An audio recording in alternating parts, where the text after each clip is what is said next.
Coming எபிசோடுக்குரிய ஒரு சூப்பரான மாசான ப்ரோமோ ரிலீஸ் பண்ணியிருக்காங்க. வீடியோக்குள்ளே போகிறதுக்கு முன்னாடி நம்ம சேனலை லைக் அண்ட் சப்ஸ்கிரைப் பண்ணிவிட்டு சப்போர்ட் பண்ணுங்கள். வீடியோ வந்துட்டு சும்மா சொல்லக்கூடாது, தூள் கிளப்பிட்டாங்க.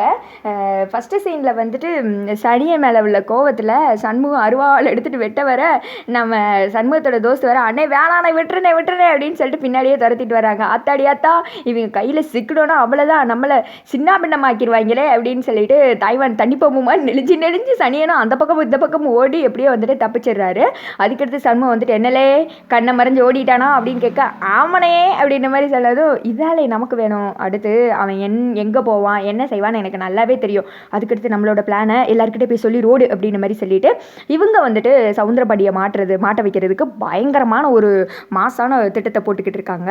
அது தெரியாமல் சனியை குடுகுடுன்னு ஓடி போய் என்ன உசுரை காப்பாற்றுங்கடே அப்படின்னு சொல்லிட்டு அந்த மொட்டப்பா சவுந்தரபாண்டி காலில் விழுந்துற என்ன ஆச்சு அப்படின்னு சொல்லிட்டு அவர் கேட்க இன்னே அவனுக்கு ஆதரவாக பேசலைனே, அந்த சண்முகம் போய் என்னை வெட்டுறதுக்கு அருவாளோடு துரத்திட்டு இருக்கானே, இனிமேல் என் உசுரை காப்பாற்றிக்க வர வழி கிடையாதுனே, அதானே உங்ககிட்ட தஞ்சம் அடைஞ்சிட்டு எப்படியாவது என் உசுரை காப்பாற்றுனேன், நான் போயிட்டு அவ்வளோதான், என் முப்பளை பிள்ளை இருக்குது, என் பிள்ளைகளாக போயிடுங்கனே அப்படின்ற மாதிரி சொல்ல ஏய் எதுக்குலே அவனை பார்த்து நீ பயந்துக்கிட்டு இருக்கா, அவன் ஒரு வெறும் பையன், என்னை மீறி அவன் உன்னை என்ன செஞ்சிட போகிறான், இங்கே பாரு நீ ஏன் நிலையில் இருக்கிற நடிக்க உனக்கு ஒன்றும் ஆகாதுலே புரியுதா அப்படின்ற மாதிரி சொல்ல அண்ணே இங்கே இருக்கிற வரைக்கும் தானே அவன் என்னை விட மாட்டானே, என்னை கொன்னே ஓட்டுருவானே அப்படின்ற மாதிரி சொல்ல சரி நான் வேணா உனக்கு ஒரு வழி சொல்கிறேன், இந்த காசை வச்சுட்டு பேசாமல் வேற எங்கேயாவது தலைமறைவாக போய் கொஞ்ச நாள் இரு, அவனோட கோவெல்லாம் குறைஞ்சதுக்கப்புறம் நீங்கள் வாழே எல்லாம் சரியாயிரும் அப்படின்ற மாதிரி சொல்ல என்ன அதுக்காக சொந்த பந்தத்தை விட்டு போக சொல்கிறியானே அப்படின்ற மாதிரி சொல்ல உயிர் வேணுமா இல்லையா கொஞ்ச நாள் தானே போய் இரு எல்லாம் சரியானதுக்கப்புறம் வந்துரு அப்படின்ற மாதிரி சொல்ல சரிண்ணே அப்படின்னு சொல்லிட்டு சனியனை கிளம்பிடுறாங்க.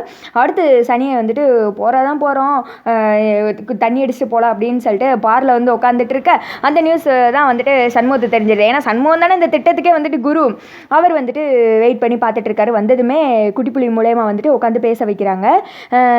அந்த சனியனை ஊருக்கு அமிச்சிட்டு அவனோட பொண்டாட்டியோட சவுந்தரபாண்டி உல்லாசமாக இருக்கிறதுக்கு பிளான் போட்டிருக்கான், அது தெரியாத முட்டா பையன் சனியை ஊரை விட்டே ஓடி போறாடாமா நம்ம சண்முகனுக்கு பயந்துக்கிட்டு அப்படின்னு சொல்லிட்டு இவங்க பிளான் போட்டு வச்ச மாதிரியே வந்துட்டு பேசிடுறேன். அடுத்து வந்துட்டு அட பாவி ஒன்றை நம்பினேடா, எனக்கே நீ இப்படி துரோகம் பண்ணிட்டேல, உனக்கு போய் நான் ஒத்தாசையாக இருந்த பாரு அப்படின்ற மாதிரிலாம் சனியை திட்டிக்கிட்டேவும் குடுகுடுன்னு வீட்டுக்கு போய் அவங்க ஜன்னல் வெளியே நின்று பார்க்க சனியனோட வீட்டில் தான் சவுந்தரபாண்டி இருக்காரு. சவுந்தரபாண்டி குடிச்சிட்டு தண்ணியெல்லாம் சைடில் ஒழுக அவங்க ஒய்ஃப் வந்துட்டு சேலை எடுத்து அப்படி வாயெல்லாம் தொடச்சி விட அந்த சீனை பார்த்தது அடி பாவி உன்னை போய் நம்பினா டேய் நீ தானடா சூடாமணியை வந்துட்டு தேவையில்லாமல் பழி போட்டு ஜெயிலுக்கு அமுச்சு விட்டுட்ட, உனக்கு ஆதரவாக இருந்தாக்கி தான் கடைசியில் அடிமடியிலே கை வசல, நீ எனக்கே துரோகம் பண்ணிட்டேல அப்படின்ற மாதிரி சொல்ல டே ஆமாடா சூடாமணி உத்தமி தான், அவள் வந்துட்டு நல்லவ தான், நான் தான் அவளை பழி போட்டு ஜெயிலுக்கு அமிச்சேன், இப்போ அதுக்கு என்ன அப்படின்னு சொல்ல ஒளிஞ்சிருந்தவங்க எல்லாருமே வந்துடுறாங்க. அதை பார்த்ததுமே சவுந்தரபாண்டிக்கே சரியான சாக்கு. சூடாமணி வந்துட்டு சவுந்தரபாண்டி கண்ணத்தில் பலார்னு செருப்பால் அடித்த மாதிரி ஒரு அடியை விட ஊர் மக்கள் எல்லாம் கூடிடுறாங்க. சவுந்தரபாண்டியோட முகத்திரையும் கிழிக்கப்பட்டது. சண்முகம் வந்துட்டு சவாலில் ஜெயிச்சிட்டாரு, அம்மா உத்தமி அப்படின்னு சொல்லிட்டு நிரூபிச்சிட்டாரு. இனிமே எபிசோடு வேற லெவலில் போகுது. நீங்கள் இதை பற்றி என்ன நினைக்கிறீங்க அப்படின்னு சொல்லிட்டு